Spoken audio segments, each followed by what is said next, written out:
Hi, welcome to the Rise and Ride Show, the space for horse riders who have lost their confidence but are ready to find their joy again. If you've ever felt nervous in the saddle or doubted yourself, you're not alone. We've all been there, including me. This is your place to feel safe and feel seen and understood. Each week we will explore different ways to rebuild your confidence and find your connection with your horse again. I'm Katie, I'm from Align and Advance, and I'm so glad you're here. Thank you so much for tuning in again this week. And today I want to talk to you about something really simple, but something that I tell everybody that I help to do, but faces, for some reason, the most resistance. It is a really powerful tool. And it's tracking and journaling your rides. And people say, oh, I don't have time for that. I'll forget to do it. But honestly, stick with me because it can completely change the way that you see your riding and most importantly, like how you feel about it and how you feel about your progress. So why does journaling your rides matter? So when you're lacking confidence, your brain has a habit of doing one thing really, really well. And that is remembering everything that went wrong. We can be so negative sometimes, can't we? We can be really mean to ourselves. But like your brain just remembers like the spook that happened, the wobble that happened, the moment that you felt unsure. But what it doesn't naturally do is it doesn't hold on to the small wins, and that's when journaling can really help. So it gives you evidence that you did achieve something good and that it was worth it, and it's real written proof that you are improving even when it doesn't feel like it in the moment and you've had a rough time of it that week. You can like look back and think, actually, this week felt absolutely horrendous, but if I look back to 3 weeks ago, I was much, much worse than I am now. So it's really, really good to keep a track of it. We're also really bad at saying out loud that we're proud of ourselves. And I'm the same, but I don't know if you're like one of these people where if someone compliments like what you're wearing, like you have to say something like, oh, I've had it ages, or I got it in the sale. We just, as soon as someone like asks us how something went or pays us a compliment, we just automatically kind of back down and go, oh, no. Whereas if you are privately writing something down yourself, it doesn't feel quite so boastful to say, actually, yeah, I did this and I was really, really proud of myself. So yeah, it might be another way to kind of actually get the truth out of you for how you did feel about your ride and how well you did do. So what should you include in your journal? It doesn't have to be complicated or time consuming. You can write it in bullet points if you want to. You can give things like numbers, it doesn't matter. So literally just take a few minutes. So this is what I would recommend including. So how did you feel before you rode? Were you nervous? Were you calm? Were you tired? Were you rushed? And it can help you spot patterns over time. What you did in your ride, so what you were planning to do and what you actually did. So keep it simple. Was you doing flat work? Were you hacking? Were you working on bending? Jumping? Just a really, really short, snappy, quick overview. What went well? And this is the important bit. And we're gonna write what went well before we write what was challenging. Okay, so what went well, even if it feels small. So when we first got Toby, a really, really big win for us was mounting successfully. He was an absolute nightmare at the mounting block. And if we managed to get on calmly the first time, that was a huge win. Or did you consistently ride past the spooky corner without your horse going nuts or you tensing up like mad? So it all counts, right? Anything that you did better than you've done in the past, down.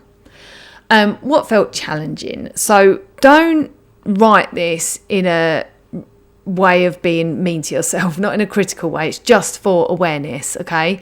It just helps guide you of what to work on next, okay? So you haven't got to go like really deep into this. Just this XYZ felt challenging. What were you proud of? So it might feel a bit awkward at first, but it is powerful, and you do deserve some praise.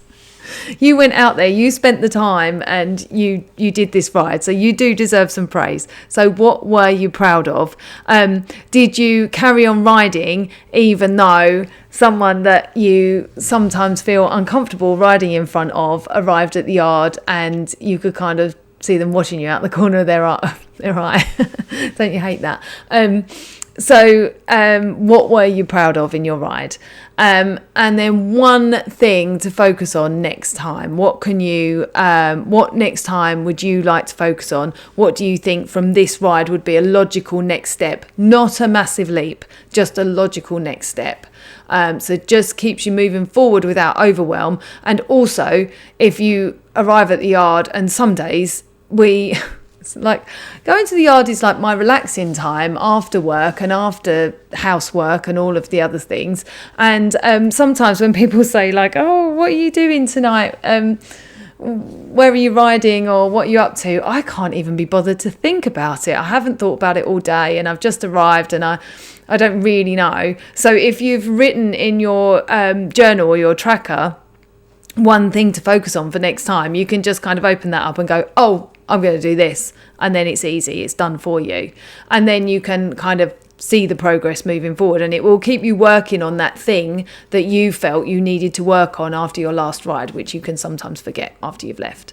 So when you look back, this is how it helps you see your progress. When you look back over a week, a month, a few months, you can clearly see how you've progressed, because we are so naughty with kind of saying, oh, I don't feel like I'm getting any better. Oh, I just don't feel like I'm progressing. It's human nature. I bet you any money, if you track your rise, you are progressing. I bet you are. And also just the action of tracking your rise will make you progress, because you will want it written down that you are doing better. They say that, so I've always run my own business. I've never, only for a short time during COVID have I ever really worked for anyone else. But they do say what you write down. So if you write down your goals, you are much more likely to achieve them. And this is the same with tracking your rides. So you might notice things when you look back over it, that you are gradually feeling less anxious before you ride. And you might find that things that you used to find really scary are now a bit more manageable. And you might find that you're also doing things that you once avoided, because you've written them in as like your focus for next time. You might kind of be thinking, well, because I wrote them down, I should focus on them. I am focusing on them. So that's really good. So then you might suddenly realise, actually, I'm not as stuck as I thought I was, and I am progressing. Even though some days didn't feel great, in general, the curve is going up that way, which is nice. So not every day will feel amazing. Some days you will have to write down that things weren't so good, and you should be truthful, but that's okay. So it's never a straight line, it's always a little bit wibbly. But when you track it, you give yourself a chance to actually see how far you've come and to see what you should be working on. So yeah, if you take one thing from today, just start small. You can grab a notebook, you can put it on the notes on your phone, whatever works for you really, however you prefer to do things. I always write things down because I enjoy actually physically writing things down. But sometimes when you're at the yard, it's handier just to have things on your phone. And then just write a few lines. That's all it needs to be. It can be really simple. Those small reflections, they will turn into big confidence shifts over time. I promise you, they really will. So if this resonated with you, I'd really love to hear from you. If you want any help rebuilding your confidence in the saddle, you know where I am. You're welcome to contact me by putting a comment or a message here, or on Instagram, you're welcome to DM me. And if you feel like this could help anybody else, then I'd really love it if you would either leave a review or a comment or forward it to a friend, because it just helps more people see the podcast and help more riders regain their confidence again. Thanks so much and get tracking. Take care. Bye.